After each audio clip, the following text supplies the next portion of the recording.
जम्मू कश्मीर के पहलगाम में हुए आतंकवादी हमले के बाद सुरक्षा बलों के द्वारा दनादन कार्रवाई की जा रही है।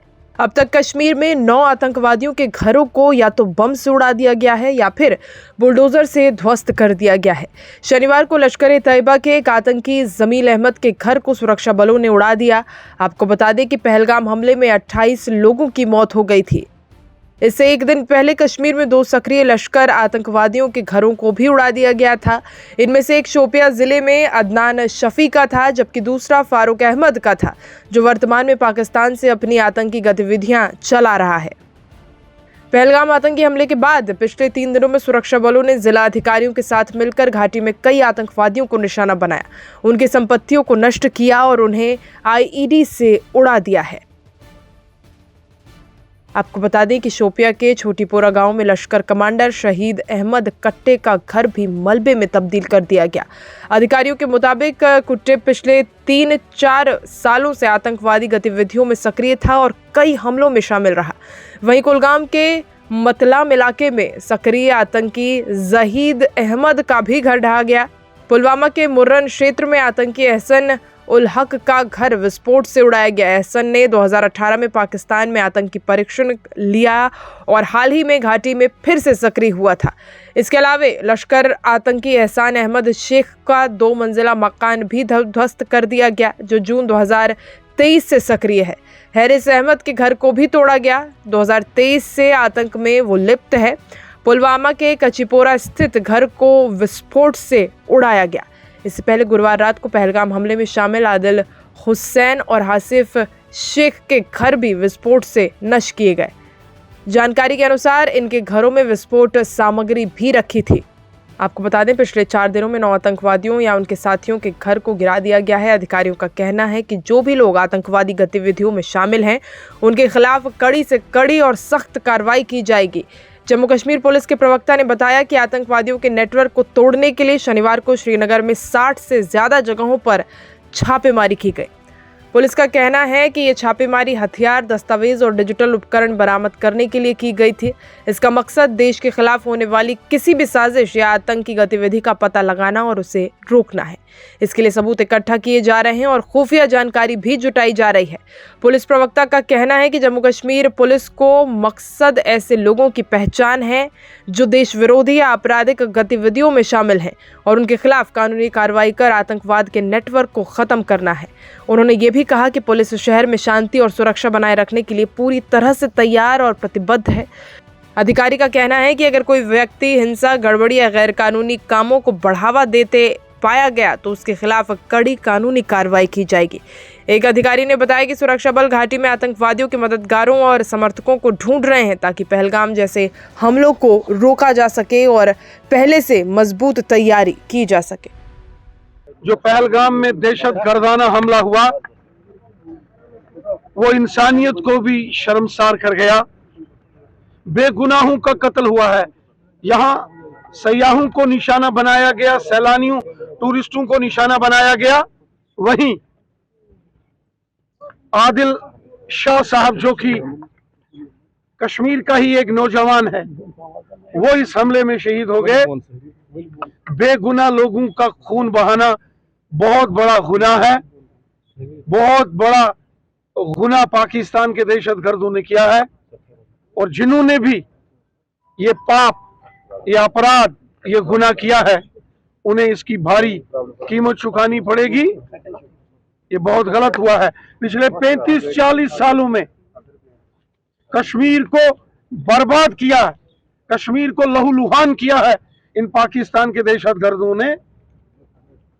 घरों के घर जम्मू कश्मीर में इस दहशतगर्दी की आग में झुलस गए। कितने हजारों नौजवानों की जानें चली गई, बेगुनाह लोगों के कत्ल हुए। इसलिए प्राइम मिनिस्टर साहब ने कहा है, जो पहलगाम के गुनाहगार हैं, जिन्होंने बेगुनाह लोगों, आदिल शाह साहब जैसे लोगों का जिन्होंने कत्ल किया है, उनको किसी सूरत में बख्शा नहीं जाएगा। आखिर कब तक बर्दाश्त किया जाएगा? कश्मीर को लहूलुहान करते रहेंगे, खून खराबा करते रहेंगे, बेगुनाह लोगों का कत्ल होगा और हिंदुस्तान तमाशा देखता रहेगा। कब तक? बर्दाश्त भी एक हद तक बर्दाश्त किया जाता है, एक हद तक जुल्म को बर्दाश्त किया जाता है, लेकिन जब हद से ऊपर हो जाए तो जुल्म भी बर्दाश्त नहीं होता जनाब। तो इस तरह की कार्रवाई से, जिस तरह से घर तबाह किया, इससे रुक सकता है ये? देखिए, ये बंदूक का खेल बुरा है। बंदूक से जब गोली निकलती है वो ये नहीं देखती है कि सामने कोई हिंदू है, मुसलमान है, सिख है या ईसाई है। ये बंदूक का खेल, ये गोलियों का खेल, ये ठीक नहीं है। हिंदुस्तान ने तो हमेशा अमन शांति की बात की। अटल बिहारी वाजपेयी साहब जब हिंदुस्तान के प्राइम मिनिस्टर थे, बस में बैठ के लाहौर गए थे अमन शांति का पैगाम लेकर। और प्राइम मिनिस्टर मोदी साहब जब प्राइम मिनिस्टर बने तो उन्होंने उस वक्त पाकिस्तान के उस वक्त के प्राइम मिनिस्टर नवाज शरीफ को भी हिंदुस्तान बुलाया था। और एक बार पाकिस्तान गए थे प्राइम मिनिस्टर मोदी साहब अमन और शांति, खुशहाली लाने के लिए। लेकिन अगर वही पाकिस्तान अमन का पैगाम, अमन की भाषा नहीं समझता है तो फिर हिंदुस्तान का कसूर नहीं है। आज भी गोली चली है कुपवाड़ा की। फिर हिंदुस्तान का कसूर नहीं है। कुपवाड़ा में आज गोली चली, वहां पर सिविलियन को मारा गया है। कुपवाड़ा से भी एक सोशल वर्कर को ऐसी खबर आ रही है कि रात के अंधेरे में दहशतगर्दों ने निशाना बनाया है।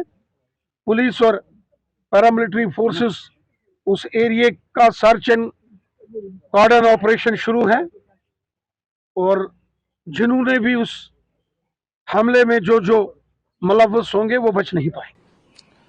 जो पहलगाम में घटना घटी, आतंकी घटना घटी, आज से 5 दिन पहले कांग्रेस वर्किंग कमेटी ने अपना पूरा मंतव्य स्पष्ट किया कि हम सरकार के साथ खड़े हैं। सरकार जो कदम उठाए मृतकों के परिवारों को न्याय दिलाने के लिए, हम उन कदमों का समर्थन करेंगे। यही बात राहुल जी ने कश्मीर पहलगाम जाकर भी दोहराई। खड़गे साहब ने लगातार यही बात की। हमारी पूरी कांग्रेस वर्किंग कमेटी का जो एक अधिकृत स्टेटमेंट है वह यही है कि हम सरकार के साथ उन तमाम कदमों में खड़े होंगे जो सरकार न्याय दिलाने के लिए उठाएगी। 5th day of the Pahalgam terror attack, the Congress party demanded on the 22nd night itself for an all-party meeting, which the government agreed and organized a meeting. Then there was the Congress Working Committee meeting also, and in the Congress Working Committee, there was a statement issued in which the Congress party has announced that it will stand with the government in whatever steps the government takes to bring justice to the families of those who were killed by terrorists in Pahalgam. We are waiting for those steps and we are with the government as far as those steps are concerned. Rahul ji, when he went to Kashmir, reiterated the same announcement that was made by the Congress Working Committee. Mr. Mallikarjun Kharge, our Congress President, has also addressed a press conference and mentioned this. Even after the all-party meeting, this is what was announced by the Congress party, and we stand by that announcement.